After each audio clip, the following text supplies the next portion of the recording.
Hey guys, welcome back to the channel. So today what I'm going to do is do a quick review of some AVS visors, auto vent shade brand visors I've got installed on my IS. They were a good alternative to the OEM $400 or $500 ones, the JDM OEM ones, but you know, at like 10% of the cost or whatever it was. But I'll go over all the details on how I installed them, how they're holding up, what issues I have with them, and all the little details on them.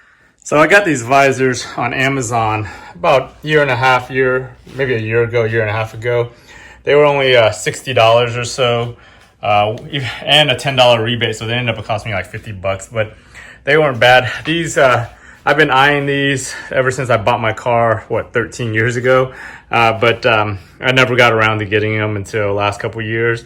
And even back then, these were like $100 when the car was newer. The prices dropped on these.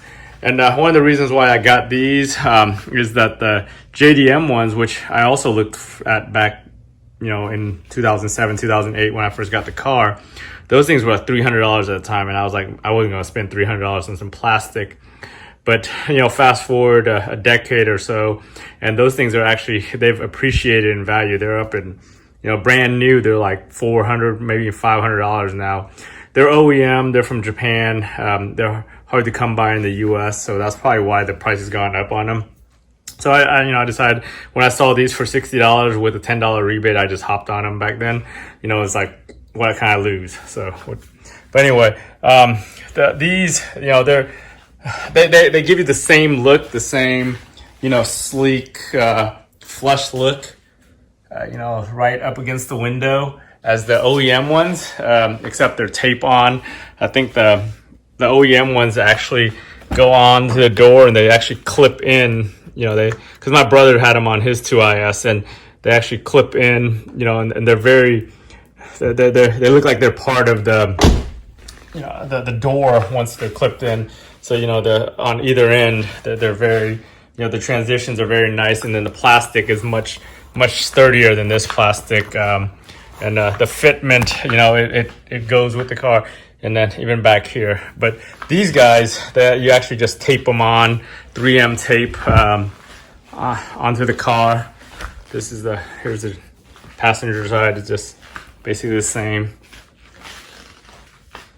So one of the things you'll notice is that, the abrupt, and even here, see that the stuff's starting to peel now. I didn't even notice this till now when I'm doing this review. Probably need some 3M tape there. But yeah, the ends of these, they're very abrupt on how they end. And this molding piece, it looks like, if you remember back in the 80s, the 90s cars, that this looks like that type of molding that you could buy at the auto parts store. It actually came OEM on those cars, on the sides of the cars. That's what this molding reminds me of when I first got them. They're very sharp, just basically cut out, and they're just basically, it's this piece of plastic.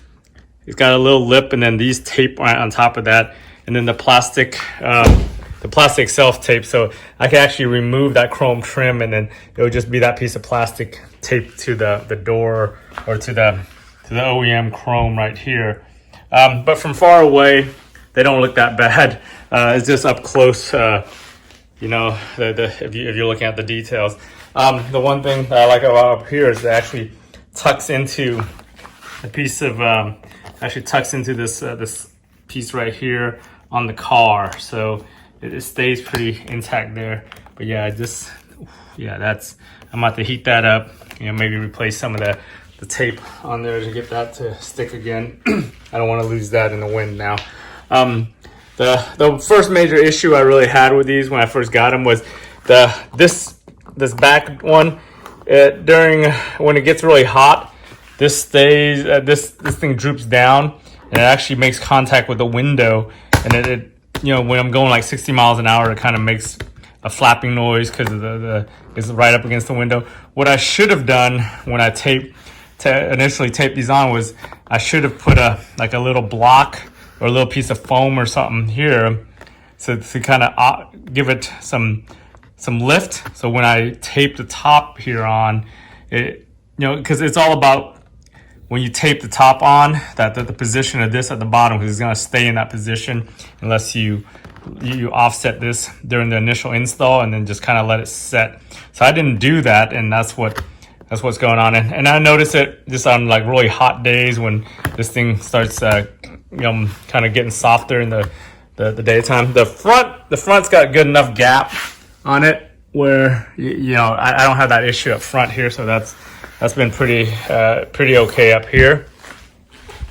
So on this side, the only issue I've had here is this right here. Like if you guys can kind of see right through it, there's a piece of 3M tape that tapes this part of it to your B pillar here on the car. I think one of these came loose. The tape just got soft, so I just replaced that tape maybe a month or two back. But that was no big deal. I was expecting when I initially stuck these on that wasn't going to hold very long. But overall, this side, same thing. It's right now it's touching the window. It's not offset, so it's all about the initial install and offsetting that piece right there. But overall, this side's it's doing fine. It's not lifting yet, so. But I'm happy for them for $50 what I paid for them, and the ease of install and for the look of it. They're pretty good. I'll kind of, so these things with them in operation, you can view, see, you roll it down that much right there and still be behind them on the outside here. So you get vent that during the day. The rear you can't vent as much because the rear drop off part. So you could vent it you can barely vent it, and then you'll have a gap over here depending on how much you vent it down. So yeah, you could barely crack it and then still kind of not have rain or any gap on this side on the rears. So the rear's very tight just because right here.